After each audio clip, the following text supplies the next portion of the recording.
Hi guys, welcome back to my channel. So this video is completely about my NEET failure story in Sri Chaitanya. So నేను ఇప్పటికీ regret అయ్యేది ఒకటి అసలు శ్రీ చైతన్యలో ఎందుకు join అయ్యాను and మళ్ళీ ఆ బైపీసీ ఎందుకు తీసుకున్నానని చెప్పేసి. సో ఈ స్టోరీ అనేది మీతో షేర్ చేసుకోవాలని ఉంది. ఇది ఒక ఫెయిల్యూర్ స్టోరీ అయినా సరే చాలామందికి ఒక ఇన్స్పిరేషన్ ఆర్ మోటివేషన్ ఇస్తుంది లైఫ్లో ఇలాంటి డెసిషన్స్ తీసుకోకూడదు అని చెప్పేసి. సో ఇది చాలా మందికి హెల్ప్ఫుల్ అవుతుందని అనుకొని ఈ వీడియో చేస్తున్నాను. Please to watch my full video and subscribe to my channel. So coming back to 2000s, నాకు యాక్చువల్లీ సెకండ్ క్లాస్ నుంచి నా డ్రీమ్. అప్పటి నుంచి డాక్టర్ అయిపోవాలి, చాలా పేషెంట్స్ని ట్రీట్ చేయాలి, ఫ్రీగా పేషెంట్స్ని ట్రీట్ చేయాలనుకునేదాన్ని. నా సెకండ్ క్లాస్ నుంచి ఇంకా 9th 10th వచ్చేసరికి ఒక పీక్స్లోకి వెళ్ళిపోయింది. నా 10th బ్యాచ్ వచ్చేసి 2018 to 19th బ్యాచ్.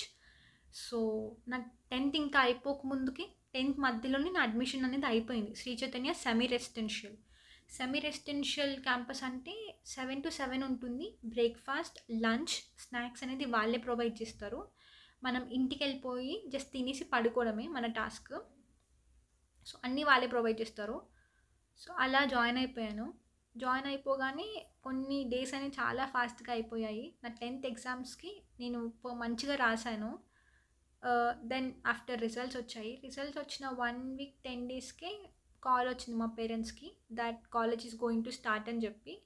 సో నేను చాలా ఎక్సైటెడ్గా, అంతకుముందు తెలియదు కదా మనకి ఇలా ఉంటుంది అని చెప్పేసి, ఎందుకంటే కోవిడ్ బిఫోర్ అంతగా ఎక్స్పోజర్ ఉండేది కాదు నారాయణ శ్రీ చైతన్య అంటే.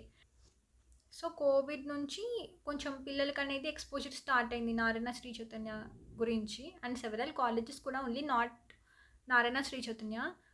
సో జాయిన్ అయిపోయాను.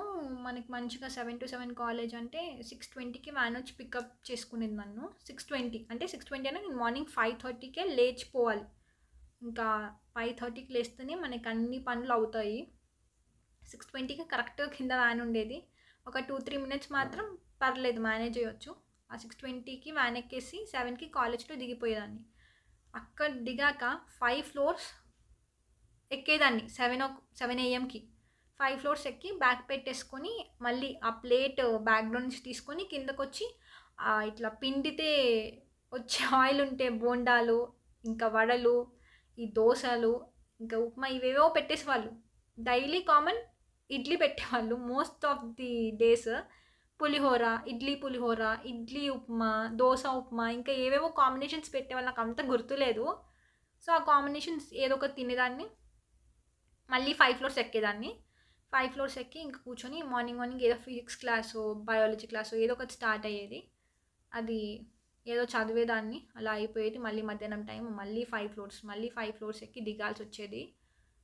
ఈవినింగ్ టైంలో మళ్ళీ 5 floors ఎక్కాలి, మళ్ళీ 5 floors దిగాలి. ఇలా అయిపోతుంది ఆ డేస్. సో ఈవినింగ్ మళ్ళీ 7:45 PM-కి అలా ఇంటికి వచ్చేదాన్ని, ఎందుకంటే ట్రాఫిక్ అనేది హైదరాబాద్లో చాలా ఉంటుంది అన్ఎక్స్పెక్టెడ్లీ. సో 7:30 7:45 కల్లా ఇంటికి వచ్చేదాన్ని. ఇంటికి వచ్చేసి తినేసి చదువుకునేదాన్ని, లేకపోతే లేదు. నేను ఫోన్ పర్సన్ ఎక్కువ కాదు, టీవీ కూడా ఎక్కువ చూసేదాన్ని కాదు. అలా ఉండి కూర్చునేసరికి టైం అనేది ఈజీగా అయిపోతుంది. ఎందుకో స్టూడెంట్ లైఫ్లో అంత ఈజీగా అయిపోతుంది, బట్ చదివే టైంలో అంత ఫాస్ట్గా అయిపోదు టైమ్. సో అలా చేసేదాన్ని. డేస్ పాస్ అవుతున్న కొద్దీ నేను ఎంత చదువుకున్నా కానీ నాకు అర్థమయ్యేది కాదు. నాకు మార్క్స్ ఎక్కువ వచ్చేవి కాదు. ఎందుకు మార్క్స్ వచ్చేవో నాకు ఇంకా అర్థం కాకపోయేది. అరే ఎంత చదువుకున్నా ఆ పేపర్కి మార్క్స్ రావు అని అర్థమైంది నాకు ఇంకా లాస్ట్కి.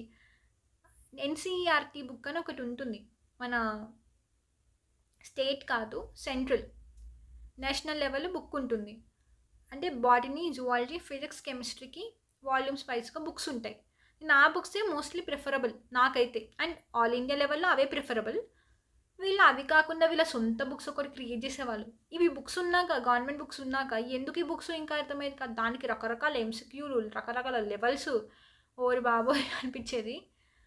మళ్ళీ అదే ఇన్ డెప్త్రా అంటే వాళ్ళు ఇచ్చే క్వశ్చన్ పేపర్స్. ఒక నార్మల్ పేపర్ ఎలా ఉండాలంటే యావరేజ్ స్టూడెంట్ని, ఒక లో స్టూడెంట్ని, ఒక హై స్టూడెంట్ని దృష్టిలో పెట్టుకొని ఇచ్చేలాగా ఉండాలి పేపర్. వీళ్ళు అది కాదు, వీళ్ళు హై లెవెల్ స్టూడెంట్స్లో దృష్టిలో పెట్టుకొని ఇస్తారు పేపర్. అది ఎంత రాస్తే మనకేమొస్తే మార్క్స్, నా బొందా. అది ఎంత రాసినా నాకు వచ్చేవి కాదు మార్క్స్. ఇంకా ఏం చేశాను, నాకు ఇంకా అలా ఎంత చదువుకున్న మార్క్స్ రాకపోవడానికి నాకు ఇంకా నీరసం వచ్చేది. కాలేజ్ అంటే చిరాకు వచ్చేది. మళ్ళీ దీంట్లో ఈ టాక్సిక్ ఫ్రెండ్స్ ఒకళ్ళు. ఎందుకు ఈ ఇంటర్‌లో ఎంత టాక్సిక్ ఫ్రెండ్స్ ఉంటారంటే, నాకు అర్థమయ్యేది కాదు. నాలాంటి కొంచెం ఇన్నోసెంట్ కనిపిస్తే వాడు ఇంకా అంతా వాడి పని ఔట్. సో, ఇంకా అయిపోతున్న కొద్దీ ఒకసారి ఒక రిజల్ట్ నాకేమైందంటే ఫిజిక్స్‌లో -8 మార్క్స్ వచ్చాయి. Which was total unexpected. నేను యాక్చువల్లీ ఎవరిని అడగను ఆన్సర్స్. కానీ ఆ రోజు ఎందుకో ఆ అమ్మాయి నాకు దగ్గర అనిపించింది. ఆ అమ్మాయి పేరు సంథింగ్ ఏదో ఉంది. I don't want to tell her name. So, ఆ అమ్మాయిని అడిగాను. ఆ అమ్మాయి ఆన్సర్లు చెప్పింది. అన్నీ తప్పు. అంటే -8 అంటే ఎన్ని తప్పు ఆన్సర్లు చెప్పిందో ఆ అమ్మాయి. నేను పెట్టుకున్న కరెక్ట్ ఆన్సర్స్ మార్క్స్ కూడా పోయాయి. నెగెటివ్‌లోకొచ్చేసి. నేను రిజల్ట్ వచ్చిన తర్వాత షాక్ అయ్యాను. తనకి చాలా మంచి మార్క్సే వచ్చాయి. నాకు మాత్రం ఇలా -8 మార్క్స్ వచ్చాయి. అంటే ఎంత టాక్సిక్ ఫ్రెండో అర్థం చేసుకోండి. నేనేమంటున్నానంటే ఇక్కడ తను ఆన్సర్స్ చెప్పలేదని కాదు ఇక్కడ పాయింట్. నీకు చెప్పాలనిపియకపోతే అసలు రాంగ్ ఆన్సర్స్ కానీ, కరెక్ట్ ఆన్సర్స్ కానీ అసలు చెప్పేది ఉండేది కాదు కదా! అంతేగాని ఒక మనిషిని లో చేయడం కోసం తక్కువ తక్కువ మార్క్స్ వచ్చేలాగా రాంగ్ ఆన్సర్స్ చెప్పడం అనేది ఇట్స్ నాట్ కరెక్ట్ అని నేను అనుకుంటాను. సో, మీరేమనుకుంటారో కామెంట్ చేయండి. ఇంకా అమ్మో అనిపించేసి ఇంక నేను ఇంకా ఆ రోజు నుంచి ఇంకా ఎవరిని అడిగేదాన్ని కాదు. నా సొంత ఎగ్జామ్స్ రాసుకునేదాన్ని. తర్వాత పేరెంట్స్‌కి రిజల్ట్ చెప్పేసాను. చెప్తే వాళ్ళు చాలా అప్సెట్ అయ్యారు. ఇంత మరీ నెగెటివ్ మార్క్స్‌లో వచ్చినందుకు. సో, నెక్స్ట్ డే నుంచి మోటివేషన్ ఇంకెక్కువైపోయింది. 4కి లేచి చదువుకున్నాను నెక్స్ట్ 2 డేస్. ఇంకెక్కడవుతుంది 4కి లేవడం అంటే ఇట్స్ ఇంపాసిబుల్. ఎందుకంటే నేను ఆల్రెడీ 5:30కి లేస్తాను. 4కి లేచి మళ్ళీ నైట్ 10:30కి పడుకునేసరికి నాకు అసలు చాలా బాడీ ఇంకా మైండ్ స్ట్రెస్ అయ్యేది. సో, ఇంకా నేను మళ్ళీ నా రొటీన్‌కి వచ్చేసా 5:30కి లేవడము. డేస్ ఇంకా గడుస్తూ ఉన్నాయి. అసలు నాకు మార్క్స్ వచ్చేవి కాదు. చాలా స్ట్రెస్ ఫీల్ అయ్యేదాన్ని. అందులోటి ఇంటర్‌లో నా స్పెసిఫిక్ క్లాస్‌లోనైతే నాకు ఎవ్వరు నచ్చేవాళ్ళు కాదు. చాలామంది టాక్సిక్‌గా ఫీల్ అయ్యేదాన్ని. మనం ఏం మాట్లాడినా తప్పు అనేలాగానే తీసేవారు. ఆ ఫేస్ అనేది కొంచెం ఫ్రెండ్స్, మార్క్స్ ఇవన్నీ చాలా టాక్సిక్ సిట్యుయేషన్‌ని క్రియేట్ చేశాయి. నాకసలు నా లైఫ్ మీద చాలా హోప్‌లెస్ అయిపోయాను. అండ్ ఇంట్రెస్ట్ చాలా వరకు పోయింది. సరే అని చెప్పేసి ఇంకా అలా గడిచిపోతుంది. ఫస్ట్ ఇయర్ ఇంటర్ ఎగ్జామ్స్ వచ్చాయి. కనీసం నేను దీంట్లో అయినా బాగా మంచి మార్క్స్ తెచ్చుకోవాలి, ప్రూవ్ చేసుకోవాలనుకున్నాను. అప్పుడు నాకేంటంటే ఈ 2020లో నాకు తెలిసేది కాదు. అంటే ఇంటర్ మార్క్స్, 10థ్ మార్క్స్ చాలా ఇంపార్టెంట్ అనుకునేదాన్ని లైఫ్‌లో. బట్ దట్స్ అన్‌ఇంపార్టెంట్ అండి. ఎక్కడికన్నా పోతే నీ టాలెంట్, నీ కమ్యూనికేషన్ స్కిల్స్‌ని చూస్తున్నారు గానీ అసలు 10థ్ ఇంటర్ మార్క్స్ వర్త్‌లెస్. అసలు బీటెక్ మార్క్సే వర్త్‌లెస్ అంటే ఇంక 10థ్ ఇంటర్ ఇంకా వర్త్‌లెస్ నా దృష్టిలో అయితే. సో, ఇంటర్ బాగా ఇద్దాం అనుకుంటే యాక్చువల్లీ మాకు ఒక ఫ్యామిలీ ప్రాబ్లమ్ వచ్చింది. అన్‌ఎక్స్‌పెక్టెడ్‌లీ నేను అనుకున్న మార్క్స్ రాలేదు. But it's fine. I'm totally happy. And ఈ ఫస్ట్ ఇయర్ ఎండింగ్‌లోనే అంటే ఫస్ట్ ఇయర్ ఎండింగ్ కొంచెం కోవిడ్ రైజ్ అవుతుంది అనుకుంటా. సెకండ్ ఇయర్‌లో మాత్రం మొత్తం లాక్‌డౌన్ ఏశారు. అందులో నాకు ఇంకా ఉన్న దరిద్రంకి కోవిడ్ కూడా వచ్చింది. ఆ కోవిడ్ అమ్మో! నా వల్ల అవ్వలేదు ఆ కోవిడ్ టైంలో. చాలా స్ట్రగుల్స్ ఫేస్ చేశాను. ఇంకా ఆ కోవిడ్ టైంలో ఇంకా నాకు చాలా స్ట్రాంగ్‌గా అనిపించింది. ఖచ్చితంగా నేను నీట్‌కి 100కి 200% ఎఫర్ట్స్ ఇవ్వాలి అని చెప్పి. బట్ నాకు అయిన ప్రాబ్లమ్స్, నేను ఫేస్ చేసిన ప్రాబ్లమ్స్‌కి I want to take a break. So, నేను అలానే మా గ్రాండ్ పేరెంట్స్ హోమ్‌కి వెళ్ళాను. సో, అలా ఒక 20 days, 30 days close to animals, close to people మంచి టైం స్పెండ్ చేశాను. చాలా హ్యాపీగా ఫీల్ అయ్యాను ఆ టైంలో. బ్యాక్ దెన్ మళ్ళీ రిటర్న్ అయిపోయాను మా హైదరాబాద్‌కి, మా ఇంటికి. రిటర్న్ అయిపోయాక 1 డే ఆర్ 2 డేస్ గ్యాప్ తీసుకున్నట్టున్నాను. ప్రిపరేషన్ స్టార్ట్ చేశాను. ఎర్లీ మార్నింగ్ 4:30కి లేచిపోయేదాన్ని. లేచి I used to study biology or zoology or like chemistry. Physics మాత్రం ముట్టేదాన్ని కాదు. ఎందుకంటే ఫిజిక్స్ అంత రానప్పుడు ఎర్లీ మార్నింగ్ ఎందుకు నా మూడ్‌ని ఖరాబ్ చేసుకుంటాను. అరౌండ్ 7కి నాకు బీభత్సంగా ఆకలేసేది. 7కి బ్రేక్‌ఫాస్ట్ చేసేదాన్ని. మళ్ళీ చదువుకునేదాన్ని. ఆ బ్రేక్‌ఫాస్ట్ ఇంకా లంచ్, నా డిన్నర్ టైంలో కూడా నేను నీట్ మోటివేషనల్ వీడియోస్ చూసేదాన్ని. అంటే ఎంబీబీఎస్ వ్లాగ్స్ ఇలాంటివన్నీ చూసేదాన్ని. చూసి చాలా ఇంకా మోటివేట్ అయిపోవాలి. వీళ్ళలాగా నేను అయిపోవాలని చెప్పేసి సెల్ఫ్ మోటివేటెడ్ చాలా అయిపోయి ఇంకా ఎక్కువ ఎఫర్ట్స్ పెట్టేదాన్ని. నాకు ఫేవరెట్ అంటే ఆ టైంలో నాకు నీట్‌లో వేదాంతు క్లాసెస్ అండి. వాణి మ్యామ్ ఇస్ మై ఫేవరెట్. ఆ మ్యామ్ చాలా ఇన్స్పైర్ చేసేది స్టూడెంట్స్ని, చాలా బాగా ఎక్స్ప్లెయిన్ కూడా చేసేవాళ్ళు. అండ్ వేదాంతు క్లాస్ ఎక్కువగా వినేదాన్ని. ఫిజిక్స్ వాళ్ళ చాలా మంచిది, ఎందుకంటే నాకు హిందీ వచ్చేది కాదు. సో అందుకే నేను ఫిజిక్స్ వాళ్ళని ఫాలో అయ్యేదాన్ని కాదు, బికాస్ ఫిజిక్స్ వాళ్ళకి కంప్లీట్లీ హిందీలోనే ఉంటుంది. హిందీ వచ్చిన వాళ్ళకి కొంచెం బెనిఫిట్ ఈ దాంట్లో అయితే. సో బాగా ఫాలో అయ్యేదాన్ని అండ్ బాగా మంచి ప్రిపరేషన్ ఇచ్చాను. కొంచెం లో అయిన సిచ్యువేషన్స్ ఉన్నాయి, బట్ కంపారేటివ్లీ చాలా మంచి ఎఫర్ట్స్ పెట్టాను. అండ్ వాస్ 100% షూర్ దట్ నేను ఏదో ఒక కాలేజ్లో ఖచ్చితంగా ఎంబీబీఎస్ సీట్ వస్తుందని చెప్పేసి నేను అనుకున్నాను. నేను మేజర్లీ అప్పుడు చేసిన మిస్టేక్ ఏంటి అంటే టెస్ట్ పేపర్స్ అటెంప్ట్ చేయకపోవడం. యాక్చువల్లీ టెస్ట్ మీరు అటెంప్ట్ చేయాలి, వీక్లీ టెస్ట్ వాళ్ళ గ్రాండ్ టెస్ట్ ఇలాంటివన్నీ, మాక్ టెస్ట్లు ఇలాంటివన్నీ రాస్తేనే మీకు ఎంతవరకు వచ్చనేది మీకు తెలుస్తుంది. మేజర్ మిస్టేక్ ఈ శ్రీ చైతన్య పెట్టే, నారాయణ పెట్టే పేపర్స్ చూస్తే అసలు నీకు ఉన్న మోటివేషన్ పోతుందని చెప్పేసి నేను అసలు అటెంప్ట్ చేసేదాన్ని కాదు. కాకపోతే ప్రీవియస్ ఇయర్ నీట్ పేపర్స్ చూసేదాన్ని, అటెంప్ట్ చేసిన కొంచెం మంచి మార్క్స్ వచ్చాయి.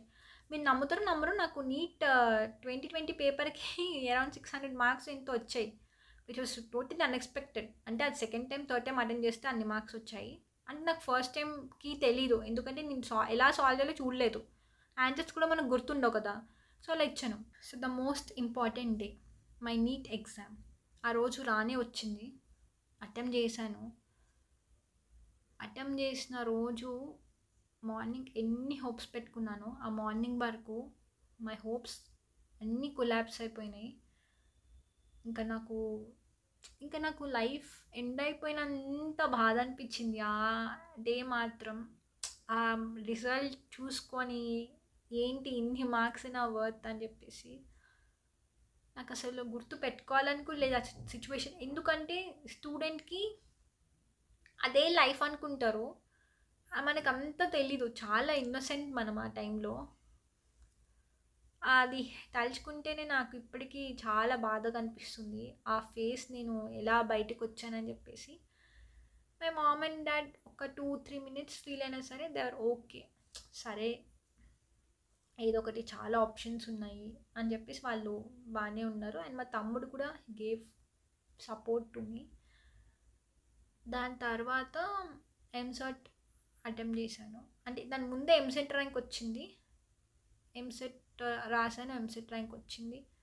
సో మా పేరెంట్స్ 100%కి 200% షూర్ ఉండే దట్ ఇంకొక డ్రాప్ ఇయర్ మాత్రం తనకి అస్సలు ఇవ్వకూడదు, ఇప్పటికే ఎనఫ్ ఆఫ్ ఛాన్సెస్ ఇచ్చాము, ఈ ఎంసెట్ మాత్రం ఖచ్చితంగా అటెండ్ అయ్యి తను ఏదో ఒక దాంట్లో జాయిన్ అయిపోవాలి అని చెప్పేసి అనుకుంటే ఆ టైంలో నేను అది కరెక్ట్ అనుకున్నాను, మా పేరెంట్స్ చెప్పింది. ఎందుకంటే ఒక 10-15 మార్క్స్ ఆర్ అట్లీస్ట్ 50 మార్క్స్లో మనకి సీట్ పాయింట్ ఒకటి చాలా డిఫరెన్స్ ఉన్నప్పుడు ఇట్స్ టోటలీ బ్యాడ్ మళ్ళీ చదువుకోవడం అనేది. అంటే వచ్చే కేసెస్ ఉంటాయి, కానీ ఎందుకు స్ట్రగుల్ అని చెప్పేసి. సో నేను నెక్స్ట్ చూస్తున్న ఆప్షన్ ఏంటంటే doctor of pharmacy, PharmD. So నేను మెంటలీ ఒకటి ఫిక్స్ అయ్యాను దట్ ఏదేమైనా కానీ నేను ఖచ్చితంగా ఫార్మ్డీలో జాయిన్ అయిపోవాలి, నాకు పేరు ముందు డాక్టర్ రావాలి, నేను పేషెంట్స్ని ట్రీట్ చేద్దాం అనుకున్నాను ఖచ్చితంగా. సో మనం ఒకటి అనుకుంటే గాడ్ హ్యాస్ అదర్ ప్లాన్స్ కదా. సో అలానే నేను నాకు తెలియకుండా నా ఎంసెట్ కౌన్సిలింగ్లో ఇంజనీరింగ్ ఆప్షన్ పెట్టుకున్నాను విత్ మమ్మీ ఫోర్స్ వల్ల. సో మమ్మీ వల్లే నాకు ఇంజనీరింగ్ ఆపర్చునిటీ వచ్చింది. అండ్ ఆ దేవుడి వల్ల, మమ్మీ వల్ల అండ్ మా తమ్ముడి వల్ల మేము అందరం కలిసి చేసిన ఒక్క పని ఇలా టర్న్అవుట్ అయ్యి చాలా మంచిగా అయిపోయింది. So I was very thankful to each and every one. So లైఫ్లో ఒకటి నీట్ అనేది కాదు, NEET is not everything, NEET or exams is just part of our life. ఆ ఒక్క ఎగ్జామ్ లైఫ్ని డిసైడ్ చేయదు, ఆ ఒక్క ఐఐటి అంటే జేఈ ఎగ్జామినేషన్ లైఫ్ని డిసైడ్ చేయదు. లైఫ్లో నువ్వు ఏది చేసినా కానీ ఆ దాంట్లో you have to be successful. నేను ఇంజనీరింగ్ చేశాను, సక్సెస్ఫుల్లీ ఒక మంచి సీజీపీఓతో బయటికి వచ్చాను. సో అంతే నేను చెప్పాలనుకుంటుంది. ఒక్క ఎగ్జామ్కి స్ట్రెస్ అవుట్ అయిపోకండి, చాలా మల్టిపుల్ కెరీర్ ఆప్షన్స్ ఉన్నాయి and I'm ready to guide you. So that's it. ఒకవేళ మీకు నా జర్నీ ఆర్ ఈ వీడియో నచ్చినట్లయితే please like and subscribe to my channel. ఇంకా ఇలాంటి బైపీసీ స్టూడెంట్ ఎవరైనా ఉంటే please share to them, so it will be very helpful to them. So thank you.